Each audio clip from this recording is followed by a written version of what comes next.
হতো না, রাতে এসেছেন আজকে প্রেস কনফারেন্সে। আজকে একটু আগে আমাদের চিফ অ্যাডভাইজার একটা ইম্পর্টেন্ট একটা মিটিং করলেন। একটা মিটিংয়ে স্বরাষ্ট্র অ্যাডভাইজার ছিলেন, আমাদের ন্যাশনাল সিকিউরিটি অ্যাডভাইজার ছিলেন, Khodabux Chowdhury special assistant on home affairs উনি ছিলেন, যারা আইন শৃঙ্খলা বাহিনীর প্রধান আইজিপি বাহারুল আলম, কোস্টগার্ডের প্রধান ডিজি বিজিবি এবং আমাদের স্বরাষ্ট্র সেক্রেটারি সিনিয়র সেক্রেটারি নাসিমুল গুনি ছিলেন, আনসারের মহাপরিচালক ছিলেন। আজকের মিটিং এর মূল ইস্যু ছিল যে স্বরাষ্ট্র মন্ত্রণালয়ের বিষয়ে যে প্রস্তুতি সামনে, আমাদের জানেন যে নির্বাচন হবে, নির্বাচনের আমরা দুইটা সম্ভাব্য টাইম জানিয়েছি। একটা হচ্ছে যে স্যার জাতির উদ্দেশ্যে ভোটে জানিয়েছিলেন যে এপ্রিলের প্রথমার্ধে ইলেকশন হবে। পরবর্তীতে আমরা আরো জানিয়েছি যে যদি প্রস্তুতি সম্পূর্ণ হয়, সংস্কার হয়ে যায়, তাহলে সেটা রোজার আগেই ইলেকশন হতে পারে ফেব্রুয়ারিতে। তো এই বিষয়ে নির্বাচনের প্রস্তুতির বিষয়ে আসলে আজকে পুরো প্রায় 2 ঘন্টার মিটিং এ রিভিউ করা হয়েছে এবং আজকে অনেকগুলো ইম্পর্টেন্ট নির্দেশনা দিয়েছেন চিফ অ্যাডভাইজার। প্রথম নির্দেশনা ছিল যে আইন শৃঙ্খলা বিষয়ক যত প্রস্তুতি নির্বাচনকে ঘিরে সব প্রস্তুতি উনি নিতে বলেছেন বাই ডিসেম্বর। এই ডিসেম্বরের মধ্যে সমস্ত প্রস্তুতি শেষ করতে বলেছেন বাই ডিসেম্বর। মানে এই প্রস্তুতিগুলোর মধ্যে অনেকগুলো বিষয় আছে, যেমন আইন শৃঙ্খলা বাহিনীতে 17,000 নতুন member of security forces like police, BGB, coastguard নেওয়া হচ্ছে এই নির্বাচনকে সামনে রেখে। তাদের রিক্রুটমেন্ট এবং তাদের ট্রেনিংটা খুব ইম্পর্টেন্ট, যাতে এই সময়ের মধ্যে শেষ হয় সেই বিষয়ে উনি নির্দেশ দিয়েছেন। নির্বাচনকে সামনে রেখে আপনি জানেন অনেক পায়তারা হয় যে এটাকে আইন শৃঙ্খলা পরিস্থিতি যাতে ডিটোরিয়েট করে সেই বিষয়ে অনেক পায়তারা থাকে। তো উনি আজকে নির্দেশ দিয়েছেন যে আইন শৃঙ্খলা বাহিনী যাতে কঠোরভাবে আইন প্রয়োগ করে এই আগামী মাসগুলোতে নির্বাচনকে সামনে রেখে। আর উনি মিটিং এ জানানো হয়েছে যে 8 লক্ষর মতো আইন শৃঙ্খলা বাহিনীর মেম্বাররা ইলেকশন ডিউটিতে থাকবেন। উনি নির্দেশ দিয়েছেন যে এই পুরো 8 লক্ষই যাতে এই ইলেকশনটা কিভাবে হবে আর শান্তিপূর্ণভাবে ইলেকশনটা যাতে হয় সেটার প্রশিক্ষণ তাদেরকে ইনশিওর করার কথা বলেছেন, যে তাদেরকে প্রশিক্ষণ করতে হবে এবং এই কাজটা করতে হবে ডিসেম্বরের মধ্যে। আর উনি নির্দেশ দিয়েছেন 18 থেকে 33। আপনি জানেন যে এইবার অনেকে নতুন ভোট দিবেন। শেখ হাসিনার তিনটা ইলেকশনে, যেটা 2014, 2018 এবং 2024-এ আপনি জানেন আমাদের বিশাল আসলে ইলেকশনগুলো তো রিগড হয়েছিল। এই বিশাল আমাদের ইয়াং ছেলেমেয়েরা কেউ ভোট দিতে পারেননি। তো উনি নির্দেশ দিয়েছেন যে উনি মিটিংয়ে বলেছেন যে যাতে 18 থেকে 33 বছর বয়সীদের যাতে পৃথক একটা ভোটার তালিকা করা যায় সেটা একটু খতিয়ে দেখার জন্য বলেছেন এবং তাদের জন্য যাতে আলাদা ভোটিং বুথ রাখা হয় নির্বাচনী কেন্দ্রগুলোকে, সেটার জন্য উনি দেখেছেন। এটা অবশ্যই লজিস্টিক্যাল একটা বিষয়, সেটা যাতে তারা খতিয়ে দেখেন এটা কিভাবে ইনশিওর করা যায়। এটা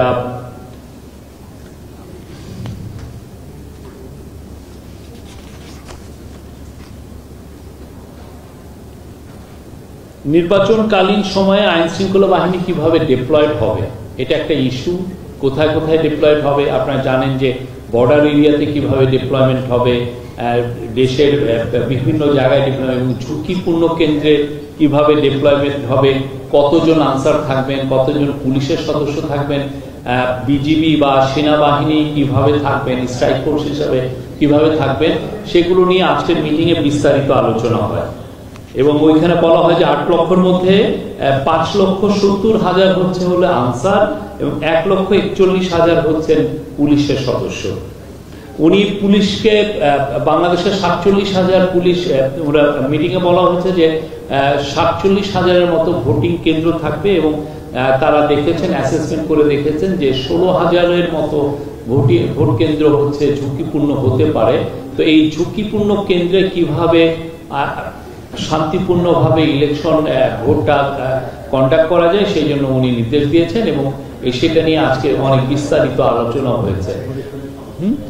তার মধ্যে যেগুলো মেজার চিন্তা ভাবনা করা হচ্ছে নেওয়ার জন্য, এবং সেটা হচ্ছে যে পুলিশের বডি ক্যাম রাখার জন্য, এবং প্রত্যেকটা কেন্দ্র যাতে সিসিটিভির আওতায় আসে সেটা একটা নির্দেশনা দেওয়া হচ্ছে, এবং এই সিসিটিভি গুলো যাতে মনিটরিংটাও ঠিক মতো হয়। মানে আমি সিসিটিভি লাগালাম কিন্তু দেখা যাচ্ছে মনিটরিং হচ্ছে না, সে বিষয়ে প্রশিক্ষণ নিতে বলেছেন এবং খুব এটা নিয়ে কাজগুলো করতে বলেছেন।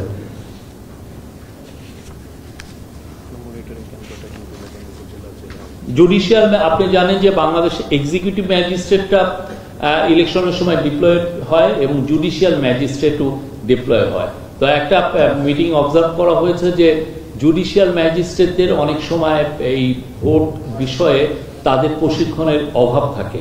তো তাদের কিভাবে ভালোভাবে প্রশিক্ষণ দিয়ে ভোটের জন্য তাদেরকে প্রস্তুত করা যায় সে বিষয়ে আজকে নির্দেশনা এসেছে। আর আগে আপনারা জানতেন যে ইলেকশনের সময় 4 দিন একটা পুলিশ বা সিকিউরিটি ফোর্সের একটা ডেপ্লয়মেন্ট হতো। এবার বলা হচ্ছে যে এটাকে কিভাবে 7 দিনের মধ্যে ডেপ্লয়মেন্টটা করা, এবং যাতে করে নির্বিঘ্নে এবং ভোটের আগের কোনো ধরনের ভায়োলেন্সকে জন্য এটা প্রতিহত করা যায়, এবং ভোটের পরেও জন্য আইন শৃঙ্খলা পরিস্থিতি যাতে ডিটোরিয়েট না হয় সেটা লক্ষ্য রাখার জন্য কিভাবে 7 দিনের ডেপ্লয়মেন্টে কিভাবে হয় এটা নিয়েও আজকে যথেষ্ট আলোচনা হয়েছে। আর নির্বাচনের আগে ডিসি, এসপি, ওসি, টিএনও এগুলোকে রিশাফল করার কথা বলা হয়েছে, এবং রিশাফলটা কিভাবে করা হবে এটা একটা র্যান্ডম ওয়েতে করবে। আর আমি আরো অনেকগুলো বিষয় আছে, আমি আমার ডিপিএস আবুল কালাম আজাদ ওনাকে বলবো এই যে রিশাফল থেকে শুরু করে আরো কিছু কিছু নির্দেশনা ছিল ওগুলো নিয়ে বলবেন। জি ধন্যবাদ।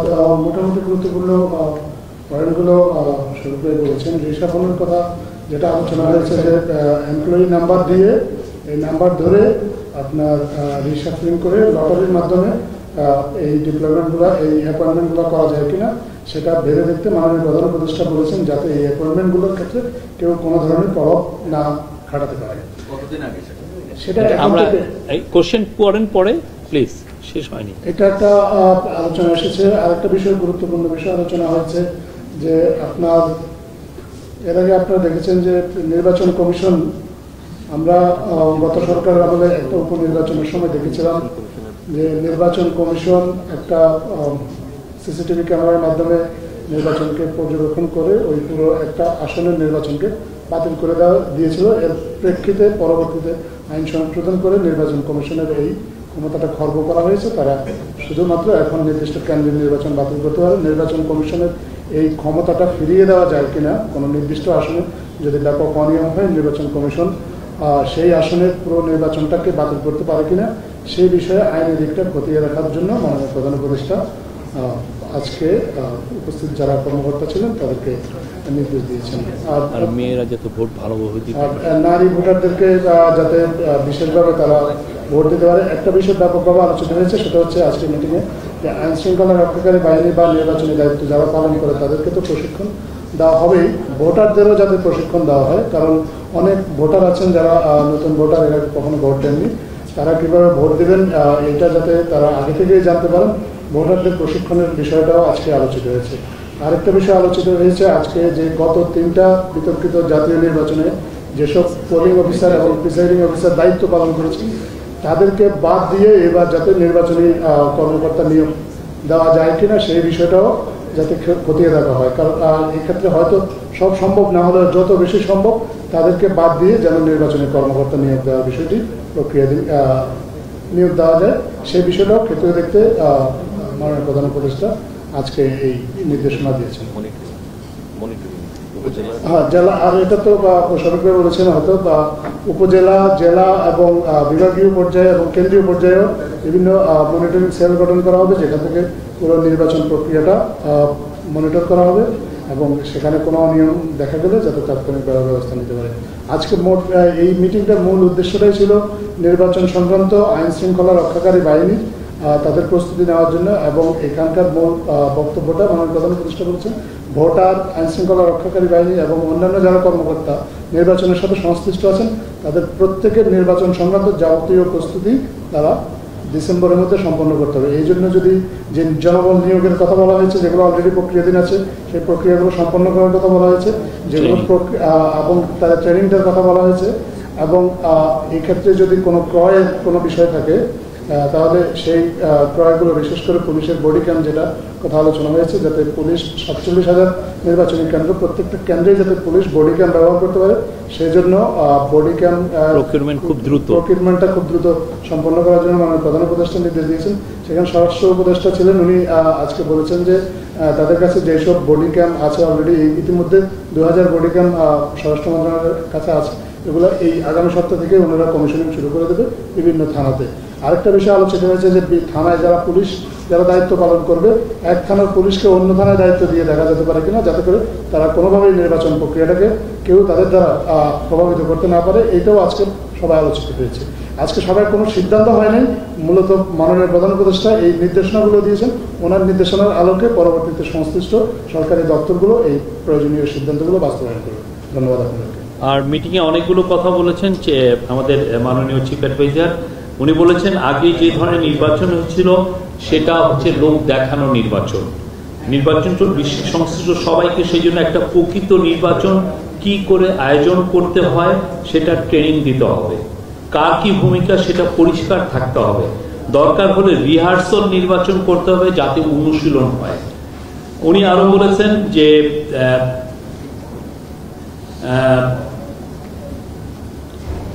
নির্বাচন ফেব্রুয়ারি অথবা এপ্রিলে হবে।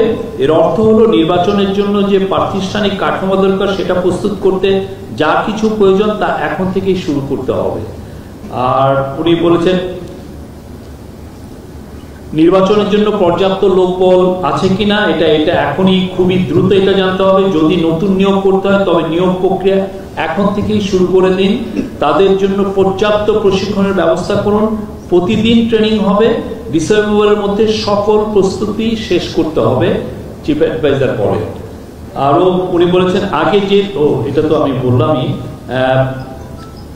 উনি বলেছেন যে টেলিভিশন সোশ্যাল মিডিয়া মানে ভোটারদের জন্য নির্বাচনের নিয়ম বর্ণনা ভিডিও কন্টেন্ট উনি তৈরি করতে বলেছেন যাতে ভোটাররা খুব পুরো তাদের প্রশিক্ষিত হতে পারে।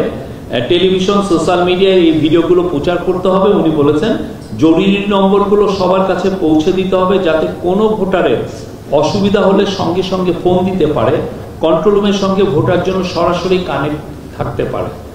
নারীদের ভোটাধিকার নিশ্চিতে বিশেষভাবে জোর দিয়েছেন প্রধান উপদেষ্টা। তিনি বলেন কোটানকোট অর্ধেক ভোটার নারী, কেউ যেন ভোটের অধিকার থেকে তাদেরকে বঞ্চিত করতে না পারে, এজন্য পর্যাপ্ত নারী সদস্য কর্মকর্তা মোতায়েন থাকতে হবে। আর যারা প্রথমবারের মতো ভোট দিবে তাদের জন্য বিশেষ ব্যবস্থা রাখার নির্দেশ আমরা অলরেডি বলেছি। তো তিনি বলেন 16 বছর মানুষ কোনো ভোট দেখেনি। ভোটারদের স্মৃতিতে আছে ভোট কেন্দ্রে মারামারি, ভোট চুরি। আগামী নির্বাচনে ভোটারদের জন্য একটা ভালো অভিজ্ঞতা হয়, একটা সুন্দর স্মৃতি থাকে। প্রথম ভোট যারা দিবে এটা তাদের জন্য গৌরবের, সেজন্য ভালো অনুভব করে। এই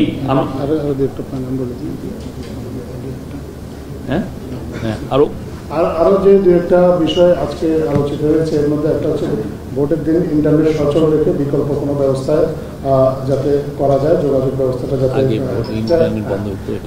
আগে তো আমরা দেখেছি যে ভোটের দিন ইন্টারনেট বন্ধ করে রাখা হতো, এবং ইন্টারনেট ব্যবস্থাটা যাতে সচল রাখা যায়। আর একটা গুরুত্বপূর্ণ বিষয় আলোচিত হয়েছে মিডিয়ার বিষয়ে, কারণ আমরা অতীতে বিভিন্ন নির্বাচনে দেখেছি যে মিডিয়ার নাম করে অনেক সময় দলীয় কর্মীদেরকে নির্বাচনী কার্যক্রমে সম্পৃক্ত করা হয়। এবার যাদের প্রকৃত মিডিয়া যারা আছে তারাই আসলে দায়িত্ব পালন করতে পারেন, এটার জন্য আগে থেকে কাজ করার কথা বলেছেন। মিডিয়ার জন্য প্রয়োজনীয় একটা যে আচরণবিধি এটা যেন আগে থেকে প্রস্তুত রাখা হয়, যাতে মিডিয়া জানতে পারে তাদের লিমিটটা কতটুকু, এবং যারা নির্বাচনী দায়িত্ব পালন করবেন তারাও জানতে পারেন যে মিডিয়ার অ্যাক্সেসটা কতটুকু। নির্বাচনের পর্যবেক্ষকদের নিয়ে আলোচনা হয়েছে, কারণ এইবারের নির্বাচন নিয়ে আপনি জানেন যে জাতীয় এবং আন্তর্জাতিকভাবে ব্যাপক আগ্রহ আছে। প্রায় 2 লক্ষ পর্যবেক্ষক এই নির্বাচনে সম্পৃক্ত থাকবেন, এরকম একটা আশা করা হচ্ছে। পর্যবেক্ষকের নামে যাতে কেউ দলীয় কর্মীকে নির্বাচনী কেন্দ্রে পাঠাতে না পারে, এই বিষয়ে সতর্ক থাকার জন্য মাননীয় প্রধান উপদেষ্টা নির্দেশ দিয়েছেন সংশ্লিষ্ট কর্মকর্তাদের। Thank you. আপনাদের এনি কোশ্চেন প্লিজ। মিডিয়ার বিষয়টা কি বলবেন? প্রকৃত মিডিয়া এই ক্রাইটেরিয়া দেওয়া আছে না, এটা ইলেকশন কমিশন এই বিষয়ে কাজ করবে, তারা আপনাদের যথাসময় এটা জানাবে, তারা এটার বিষয়ে গাইডলাইন দিবে। আমি একটু জানতে চাইছি যে পুলিশের কথা আপনারা বলছেন দায়িত্ব পালন করবে, ক্যামেরা লাগাই দিবে, কিন্তু কথা হচ্ছে যে পুলিশ তো এখন নিজেদের আত্মবিশ্বাস এখনো তারা পুরোপুরি পায় না, মানে আত্মবিশ্বাস এখনো তৈরি হয়নি। আমরা এখনো দেখছি যে মবের মতো ঘটনা ঘটছে, সেখানে পুলিশ আসলে কার্যকরী ভূমিকা পালন করছে না। যেখানে হচ্ছে পুলিশ ওই এলাকায় যে দলগুলো শক্তিশালী সেই দলের মুখপাত্র হয়ে যাচ্ছে পুলিশ। এরকম অসংখ্য উদাহরণ আমাদের কাছে আছে। এই সিচুয়েশনে পুলিশের উপর নির্ভরশীল হয়ে কিভাবে সুষ্ঠু নির্বাচন সম্ভব, আপনার সরকার কি মনে করে? আমরা সেই জন্যই তো উনি বলছেন প্রশিক্ষণের কথায় জোর দিয়েছেন, তাদেরকে ইন্টেন্সিভ প্রশিক্ষণ, উনি শব্দটা যেটা বলেছেন নিবিড় ইন্টেন্সিভ প্রশিক্ষণের কথা বলেছেন, যে তার জন্য সে ভোটের জন্য প্রিপেয়ার্ড থাকে। আর আপনি যেটা বললেন যে আইন শৃঙ্খলা, আমরা তো দেখছি যে আইন শৃঙ্খলা পরিস্থিতি আগের চেয়ে অনেক বেটার। আর যেগুলো মবের আপনার যেগুলো মানে বিশৃঙ্খল জনতা যে সমস্ত ঘটনা ঘটিয়েছে তাদের বেশিরভাগ ক্ষেত্রেই কিন্তু অ্যারেস্ট আছে। ফরমার সিইসি নুরুল হুদার ক্ষেত্রে দেখেন বা মুরাদনগরের ইয়েতে দেখেন, প্রত্যেকটা ক্ষেত্রে কিন্তু পুলিশ খুব কুইকলি স্টেপ নিয়েছে, প্রত্যেকটা ক্ষেত্রে পুলিশ অ্যারেস্ট করছে, আপনারাই রিপোর্ট করছেন। তো আর এগুলো বিষয়ে উনি তো বলেছেন যে আজকে তো আমরা প্রথমেই বললাম, উনি বলেছেন আইন শৃঙ্খলা বাহিনীকে আরো কঠোর হতে, নির্বাচনকে সামনে রেখে। বিদেশে যারা থাকে তাদের এই বিষয়টা ইলেকশন কমিশন আপনাদেরকে জানাবেন। এই বিষয়টা নিয়ে এখন আলোচনা হচ্ছে, আমরা বলবো যে এই বিষয়টা ইলেকশন কমিশন আপনাদেরকে পুরোপুরি ভালোভাবে জানাবেন। আর যারা ফিল্ডে থাকি তাদের কোনো ভোটের ব্যবস্থা থাকবে না? এটা এগুলো ইলেকশন কমিশনের বিষয়ে আপনি অন্যদেরকে প্রশ্ন করতে দেন প্লিজ। আমার নাম মনিরুজ্জামান উজ্জ্বল, আমি জাগরণের থেকে বলছি। আমি যদি ভুবনেশ্বর থেকে রিহার্সাল নির্বাচনের কথা, রিহার্সাল হচ্ছে এটা হচ্ছে যে দেখুন একটা কেন্দ্রে একটা ইলেকশনটা কিভাবে হবে, ওনারা একটা ধরেন একটা মক ভোট করে ওনারা এইটা একটু জানলেন যে কিভাবে কি, সেটা কি কোনো পরিধি থাকবে যে না এটা এরকম কিছু, এটা খুবই ওই প্রশিক্ষণের পার্ট, মানে আমরাই করছি, করে দেখছি। এই আমার নাম রোমান, প্রথমআলো থেকে বলছি। আমার প্রশ্ন হলো, এখন পর্যন্ত নির্বাচন পর্যন্ত থাকবে কিনা, কিংবা আজকে যেহেতু স্বরাষ্ট্র মন্ত্রণালয়ের আইন শৃঙ্খলা বিষয় নিয়ে আলোচনা হয়েছে, সেক্ষেত্রে তারা থাকবেন কিনা জানি না, বাট নির্বাচনের সময় সেনাবাহিনী স্ট্রাইকিং ফোর্স হিসেবে থাকবে। আগামীকালকে ইলেকশন কমিশনের একটা বৈঠক আছে, সেখানে আজকের সংসদের সহ 5টি বিষয়ের কথা বলা হয়েছে। আজকের মিটিংয়ের কোনো আমরা এই বিষয়ে ইলেকশন কমিশন, আপনি জানেন একটা কনস্টিটিউশনাল বডি, তারা এটা ডিসিশন নেবে, তারাই বলবে। আরেকটা বিষয় হচ্ছে সিসি ক্যামেরার কথা বলা হচ্ছে। এর আগে আমরা দেখেছি সিসি ক্যামেরা মানে সারা দেশে যখন হচ্ছে নির্বাচন হয় তখন কন্ট্রোল করতে গিয়ে ইলেকশন কমিশন থেকে টিম কিন্তু হয় লোকবল সংকট। এখনো যদি হচ্ছে মানে সেন্ট্রালি হচ্ছে যে কন্ট্রোল করা হয়, আমরা এর আগে দেখেছি এখন সিসি হচ্ছে নির্দেশনা দিয়েছেন যে ওকে থামাও, কিন্তু থামানো হয়নি। এই বিষয়টাও এই ওনার নজরে এসছে, এই বিষয়ে উনি বলেছেন নিবিড় প্রশিক্ষণের বিষয়, যাতে যে কোনো অফিসিয়াল যারা প্রিজাইডিং বা পোলিং অফিসার হচ্ছেন তারা যাতে প্রশিক্ষিত থাকেন, ইভেন টেকের ব্যাপারে যে সমস্ত টেক ইউজ করছে, সিসিটিভি বা বডি ক্যাম, সেগুলোর ব্যাপারে যাতে সবাই প্রশিক্ষিত থাকে, এবং যাতে কন্ট্রোল রুমগুলো, আমরা তো বলছি যে আজকের মিটিংয়ে বলা হচ্ছে যে কন্ট্রোল রুম উপজেলা, জেলা এবং বিভাগওয়ারি প্রত্যেকটা জায়গায় করা হবে। তো সেক্ষেত্রে যাতে কন্ট্রোল রুম থেকেও যারা এটা মনিটর করবেন তারাও যেন প্রশিক্ষণ নেন, সেই বিষয়ে বলা হয়েছে। প্রশ্ন হচ্ছে যে আপনি বললেন যে প্রধান উপদেষ্টা বলেছেন আগে নির্বাচনটা ভালো হয়নি এবং যারা নির্বাচনী কর্মকর্তা হিসেবে ছিলেন এরপর থেকে প্রিজাইডিং অফিসার হোর্ডিং দিয়েছেন বা এরকম বাংলাদেশে কি এটা সম্ভব নেই? কারণ প্রিজাইডিং অফিসার সাধারণত যারা প্রাইমারি স্কুলের প্রধান শিক্ষক অথবা হাই স্কুলের টিচার অথবা এদেরকেই নিয়োগ দেওয়া হয়। এইটা কিন্তু উনি বলে, আমরা যে শব্দটা বলেছি যে উনি খতিয়ে দেখতে বলেছেন যে কারা কাকে কাকে, এবং যতটা সম্ভব যাতে এই কন্ট্রোভার্সিয়াল যারা লোকজন যারা ওই সময় আপনারা জানেন অনেক অফিসিয়াল খুব অতি উৎসাহী হয়ে এই রিগিং এ হেল্প করেছেন, আমরা যতটা সম্ভব এদেরকে সরিয়ে যাতে ইলেকশনটা করা যায়। আমার নাম কাউসার আজম, আমি আমার একটু জানার বিষয় যে জাতীয় ঐক্য কমিশনের যে বৈঠক চলছে, বৈঠকে আমরা বেশ কিছু আমরা যে কয়েকটা বৈঠক হচ্ছে, মৌলিক যে সংস্কারের প্রশ্ন সেই সব সংস্কারের এখনো ঐক্যমত পোষণ করে নাই, বিশেষ করে বিএনপি। তো এখন প্রশ্ন হচ্ছে যে দ্বিকক্ষ বিশিষ্ট তাহলে মানে পেয়ার সিস্টেমে নির্বাচনের দাবি উঠছে, তারপরে জাতীয় নির্বাচনের আগে স্থানীয় নির্বাচনের দাবি উঠছে, এইসব বিষয়গুলো নিয়ে আসলে আলাপ আলোচনা। এটা তো ঐক্যমত্য কমিশনের সাথে এই মিটিং এগুলি আলোচনা ব্যাটারি শেষ, অসুবিধা না, আপনি ঐক্যমত্য কমিশনের সাথে এই আলাপগুলো তো হচ্ছে পলিটিক্যাল পার্টিগুলো। আর আমি বলবো যে অধৈর্য হবেন না, এটা নিয়ে ঐক্যমত্য কমিশনের আমরা আশাবাদী, এগুলো প্রত্যেকটা বিষয়ে আলোচনা হবে এবং একটা খুবই আমরা বলবো যে একটা ভালো কনক্লুশন হবে, খুব সবাই অ্যাকসেপ্টেবল একটা রেজাল্ট আসবে। এপ্রিলে বা ফেব্রুয়ারি এটা কি সামনে রেখে ডিসেম্বরের মধ্যে প্রস্তুতি? এটাই তো উনি তো জাতির উদ্দেশ্যে ভাষণে বলেছেন যে এপ্রিলের প্রথমার্ধে হবে। পরবর্তীতে আমরা বলেছি যে যদি সংস্কারগুলো হয় সেরকম যদি প্রস্তুতি নেওয়া যায় তাহলে ফেব্রুয়ারি মানে রোজার আগেও হতে পারে, এটা বলা হয়েছে।